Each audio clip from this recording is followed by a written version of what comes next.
I will just say, don't do what you see other people doing. Just because somebody is charging $300 for a squeezing appointment, is charging $100 for a late fee, or they're charging 100% of the appointment for the deposit, like that does not mean that you have to go do the same thing. They wanna know. Hi you guys, it's Nylajai'ne and welcome back to my YouTube channel. And as you guys can see by the title, 1 year later I'm gonna be doing a part 2 to my how to start a successful hair braiding business video.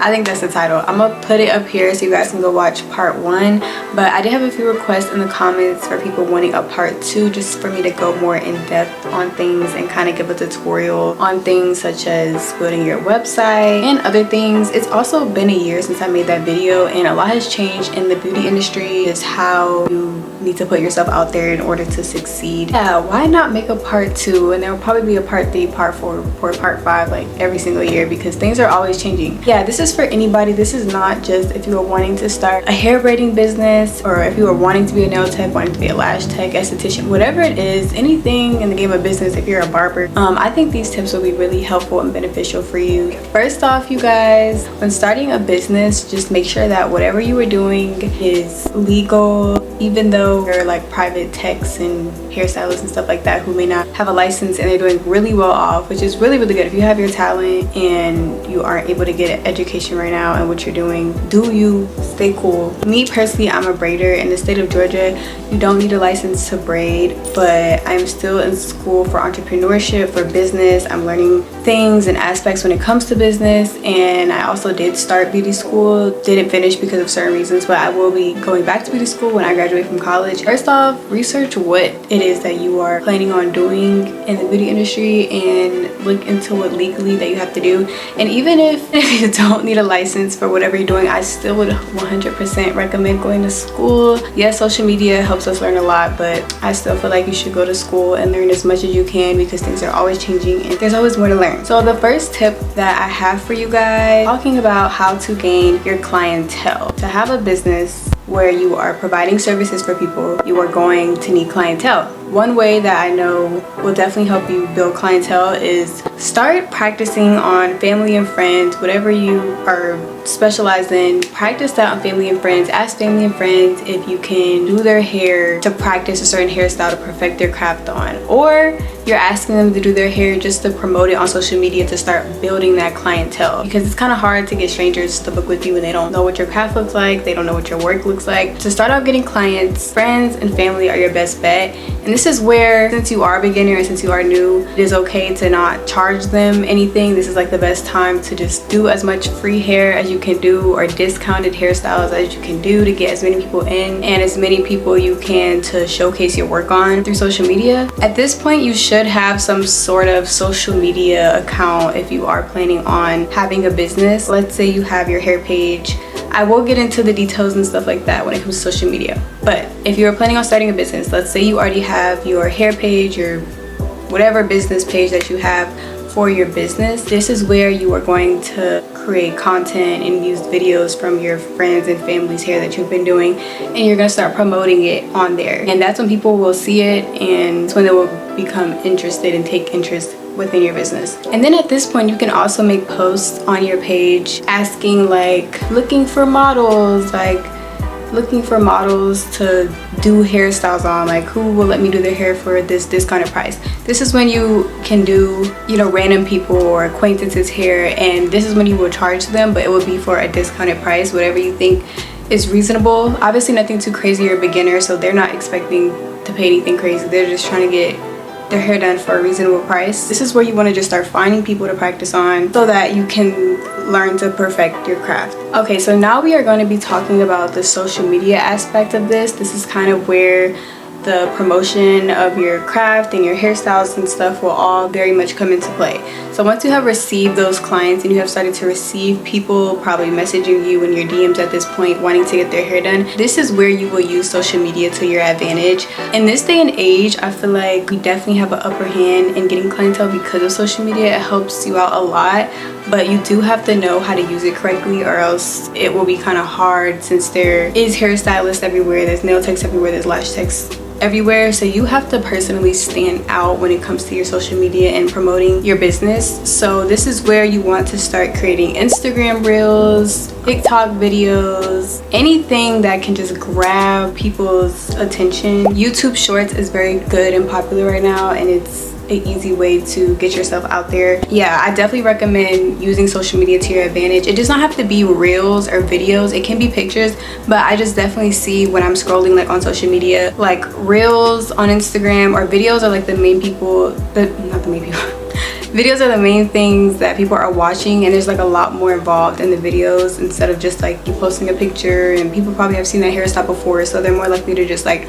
scroll. I mentioned this in my video a year ago. I still think the concept is the same when it comes to how I was promoting my videos, but a little different. I feel like we do have to figure out how to catch people's attention more now, because a year ago I showcased how when I would do my videos, I would do transition videos, and I'm gonna show you guys an example.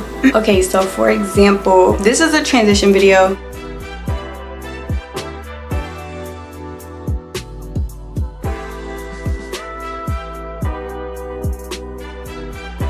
That was like a transition hair video where people can kind of see the before of somebody's hair and they see the after, and it kind of like gives this illusion, like not really an illusion, but it just kind of gives this like idea of like, oh my gosh, like how did this person's hair go from like this to this. I did that a lot, especially with my men's hairstyles. Like I'm gonna show an example of that.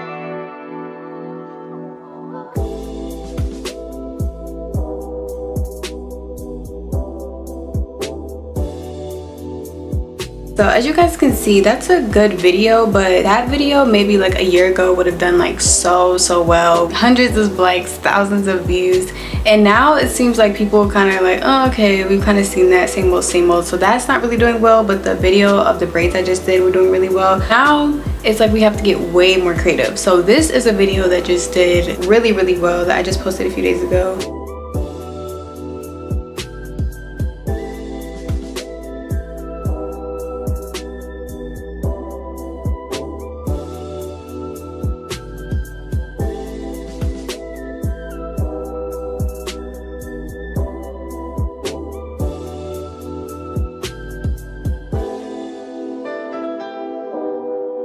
Okay, so I think what it was with that video is that a lot of people like to see the interactiveness with a client. So I think that is the main thing that I've learned within this past year, is like, okay, what videos are getting people's attention and what videos aren't. And I've learned that people need to see the client being interactive, not you just recording their hair. So that's something that I'm myself trying to implement more. Yeah, you just want to make it very interactive with your client, so then that way the people watching feel like, okay, this is very interactive, this is very fun, this is very cute.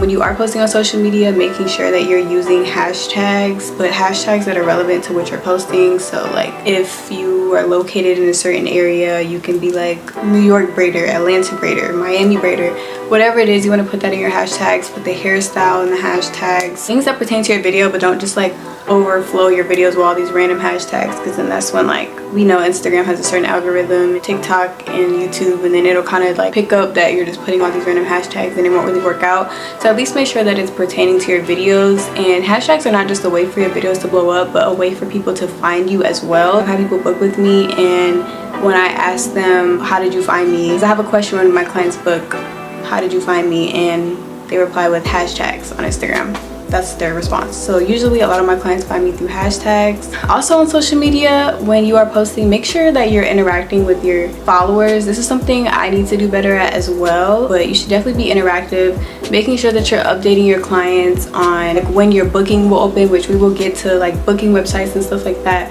but making sure that you're just like communicating with your followers and your clients about, okay, this is when my next books will open for this month, or posting hair videos or hair meet, like just posting on your Instagram, like looking like you're involved in what you're doing. You're just not just like This is strictly business. Like, you want to have fun with it and you don't want to be too strict and too hard on yourself. There's a lot that has to do with social media. If I forget anything, I feel like that's pretty much all that I have to say when it comes to social media. But if I forget anything, I bet I will put it in this video. Now let's talking about a website and what will ultimately set your business up for success. Obviously, you know, you can have clients book with you through DM and whatever the case may be, but honestly, you really want to have it set up as professional as possible. You want people to take you serious because it's not, obviously it's something you enjoy doing. It's your art, it's your talent, it's your craft, but you want people to take it seriously and not just like, oh yeah, she just does hair. Like, no, this is a business and you're gonna have to run it accordingly. Hence why I said you should go get an education on how to run a business. Definitely need a website. A year ago, I gave you guys some suggestions. I recommended some sites that I used when I first started out 3 years ago. They were good sites for the fact that I didn't want to pay monthly for a website and it was just the easiest thing to do, and you know, it was getting me by for like a few months. For example, Acuity is a very, very popular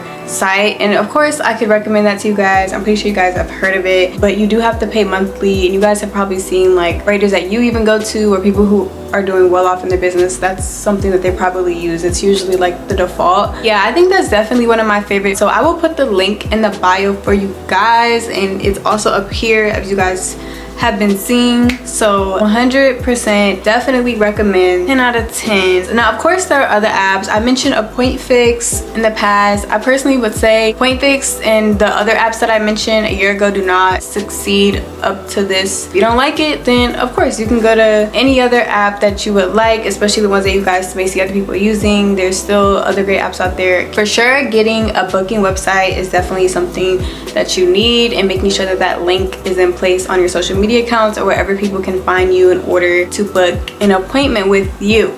People were also asking me in the last video like how to know how to set up your prices, like what should be the price point of your work, what policies you should put on there. And honestly, you guys, when it comes to formulating your prices, there's a lot that has to do with that, because you have to know yourself as a business owner. And I feel like a lot of people, they just charge a lot because they can. Some people are willing to pay it. You really have to calculate your prices and what they mean to you and how they're playing into your business, because you don't want to be putting out more than you're getting, but you also don't want to be getting more than what you're giving out. Even though like that's kind of how business works, you're supposed to be putting in a good amount of work and getting more for it, but you don't want to be like literally stealing people's money. For me, my prices are based on what I have included within my business. I'm in a suite. If you guys haven't seen my video of me setting up my suite, I'm gonna put that up here so you guys can watch it. But I'm located in a very professional area. I'm in a suite that provides snacks at my appointments, drinks, snacks. I provide the hair. There's just a lot of things that are involved. It also plays in like how long you take to do the hair. So for me, that is how I base my prices. The products, what products am I using, how much are the products costing. That is how you want to base your prices. For example, like my lowest price is probably like $55 for like some 2-strand twists, and my highest price is $260 for small knotless braids, and that is with hair included. I have blow dry included for my male clients for the natural hairstyles. And yeah, so that is how I formulate my prices. I also have to pay rent for my suites, so the more you put out, the more you can charge, and people will see that and they will be willing to pay for it. Your policies as well. I personally charge a $20 deposit, nothing too crazy, and that is included within my price. So if somebody cancels, that's what the deposit is for. Cancellation policies, you really want to be reasonable with these. Some people get way too out of hand, you guys, like charging people's car like full amount, like stuff like that is crazy. I kind of have been just running the same. I kind of have kept my business the same since I first started, except obviously prices have gone up for certain things and maybe some policies are more serious. But yeah, your policies are based on what you think is reasonable, and you will know it's not reasonable if one, you have nobody booking with you, and two, if people are complaining way too much. People are obviously going to complain about any business. Late fee, I have a reasonable late fee. They are a certain amount of times late, then they will get charged this amount. But if you know that you are going to have time, if you know that you are okay with maybe taking people late, you have nothing else to do you need to charge them? It's really up to you. Like some honestly don't even charge all the time unless somebody isn't communicating or they're like extremely late and I'm still willing to take them and accommodate for them, then yes.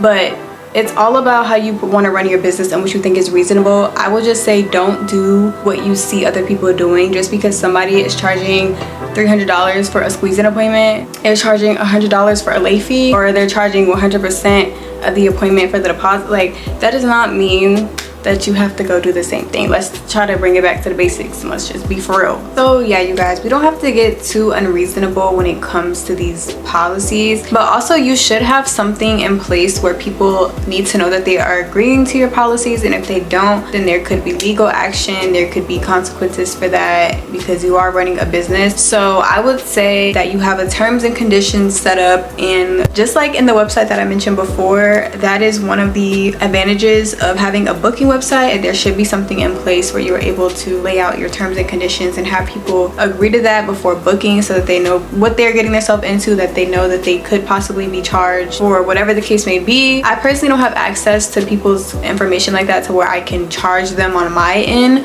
I just have it in place to where people know that if they do in some way allow an inconvenience to happen within my business and they may have to pay, they know that if they don't pay, then I just won't allow you to book with me again, because it just lets me know how serious you take my business or how serious you don't take my business. So yeah, that is how I recommend formulating your pricing, formulating your site. So now let's talk about customer service. I feel like I have a lot of new details and a lot of new advice that I can give for this now that I am in a suite, because customer service isn't all about just treating your clients with respect and understanding. Sorry if the lighting is different or weird. I literally had to stop recording to take a client. I'm gonna finish giving you guys these last few tips that I have. I'm gonna be talking to you guys about customer service, how you should be treating your clients, what you need to be doing to make sure that your clients are coming back, because you really want to stand out. Your work can speak for itself, but your work alone and your art alone is not enough to make somebody come and stay and come continuously get their hair done by you if they don't feel comfortable in your space, if they don't feel like they're welcomed by you at all. They might not even book with you depending on how you present yourself in the first place, through social media, through your website. Some tips I'm going to give off. First off, customer service I feel like mainly plays a huge part firstly when you present yourself through your website.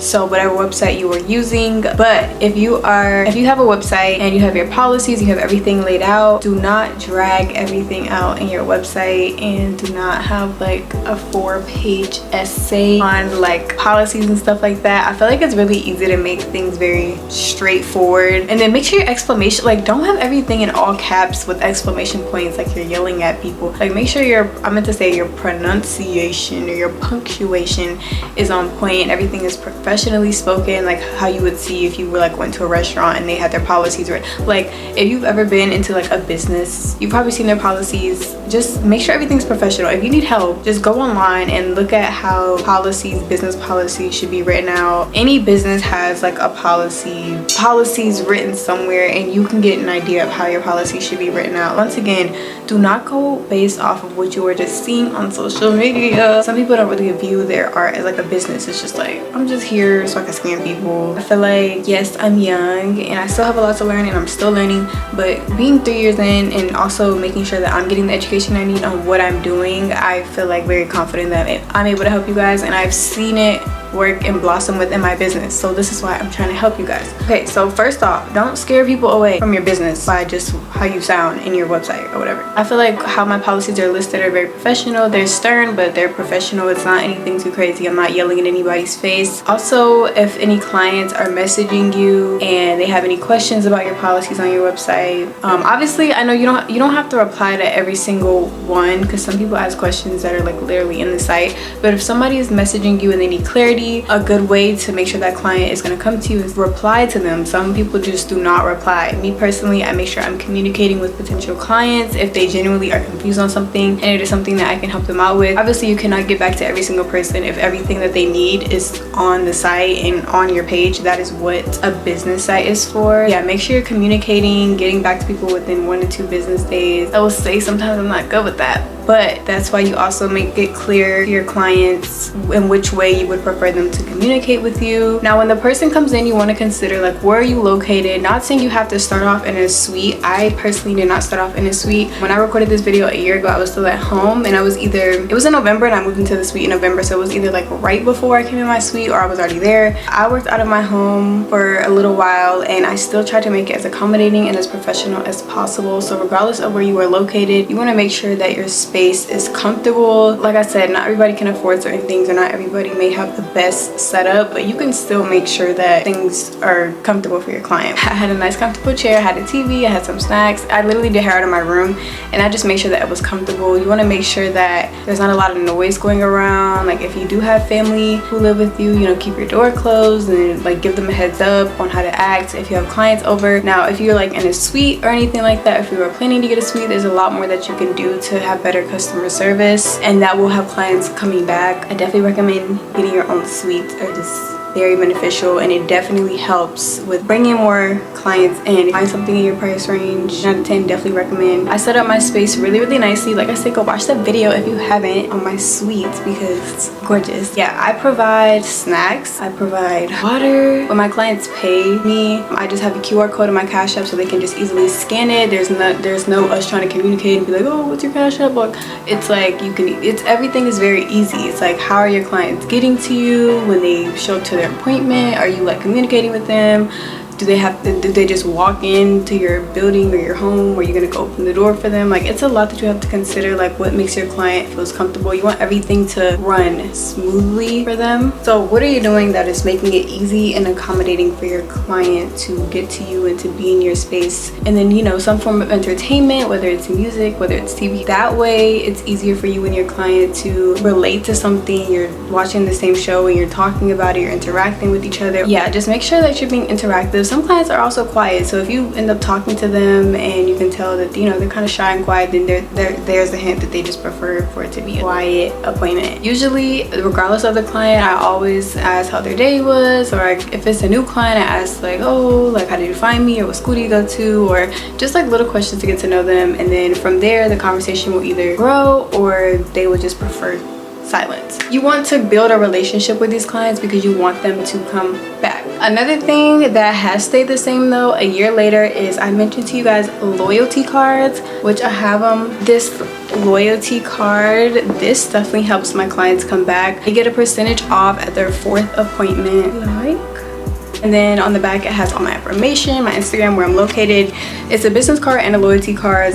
It's usually for them to keep and to have my information to give to people who are interested, and then to also just get their percentage off when they come back at their 4th appointment. It's an experience, it's not just a hair appointment. Not everybody is able to get pleased. No matter how hard you try to make this experience enjoyable for them, not everybody can be pleased. We see this all the time in customer service, and I myself have had personal issues with that. So you will have instances where clients may not like their hair regardless of how well you did it, or they might threaten you. You have every right to ban that client from ever booking with you again. You have every right to even take them to court if they do something that causes like great concern for you. If a client isn't happy with something and you probably know like, yeah, I didn't do my best this day with this client, I didn't give the best customer service, I didn't put my full effort into this hairstyle, or if you know you just messed a client up or you did not give them what they required of you, then that's when you should take accountability, whether that's reimbursing them and giving them their money back, or telling them they can book again and you guys figure something else out. There has to be a middle ground, because as hairstylists we can be wrong as well. I will say, as a hairstylist, I don't sound kind of biased, I have understood clients who may not have liked something when I was first starting out, and we would just accommodate for certain things. But overall, I've grown very maturely in the way I respond to certain clients, and so I know I'm a very accommodating and professional hairstylist. Okay, and my last piece of advice for you guys is dealing with your mental health. Outside of all of this and having a successful business, your mental health plays a huge role in how successful your business will be. It's like any other job, it's a job regardless. So some days you're not going to feel up to it, but you're just going to have to push through and try to give your best to these clients. And when you feel like you're getting burnt out, that's when it is safe to say, okay, I'm going to take a day off, I'm going to take 2 days off, I might even take a week off to rejuvenate and come back my best self to give my clients the best service. I know I was going through a point, and I'm kind of still going through it. I feel way better now, but the past few months starting over the summer, I started dealing with health issues and I was so overwhelmed. I had to take some time off because I knew I wasn't able to provide the services that I knew I could provide for my clients. It was affecting me mentally more than physically at that point when it came to my health. It was affecting my mental. So I knew I had to take some time off, and doing that and just taking time to myself and figuring out what's going on in my personal life has helped my business better now, because now I'm just taking that time to myself to kind of figure out what it is I need to do moving forward in my personal life so that it won't affect my business life. Do not overbook yourself. That was one of the first mistakes I made when I first started getting a lot of clients, maybe like 1 year into my business. You do not want to overbook yourself. So I also have a time frame in which I work to where I know the schedule works for me. I work from 8:30 a.m. to 8:30 p.m. no later than that, no time before that. And if I do work before or after, that's when the squeeze-in fee comes. For me, my schedule is from 8:30 a.m. to 8:30 p.m. and that is every day outside of Sundays. And then obviously when school is in session, because I am a college student, I usually only work like 4 or 5 days out the week. That does fluctuate being in college, so even though my schedule was one way maybe last semester, it could be different this semester, and it's going to be different next semester. If you are in school, I definitely recommend making sure that you have that time aside to yourself to make sure that you are getting your work done, because you will fall behind. Trust me, when I first got booked up last year in the spring semester, I literally was like falling behind so bad because I was booked every single day. I had no time for schoolwork or anything like that. Don't want to be sitting here stressing. You don't want to be hating work, and you don't want to be hating school because you don't have time for either to contribute you don't have a life work balance. Making sure that even before you open up your bookings, you're making sure that you know what your schedule is going to look like. Ask your friends if you guys have any plans for that month so you can block it off ahead of time. Just making sure that you're prepared and have that time aside for yourself. Yeah, that was my advice for this video. As always, I'm pretty sure you guys are going to have questions, so if you guys have any questions, please leave them in the comment down below. And I really loved giving you guys this advice, and thank you guys for watching this video. Bye guys.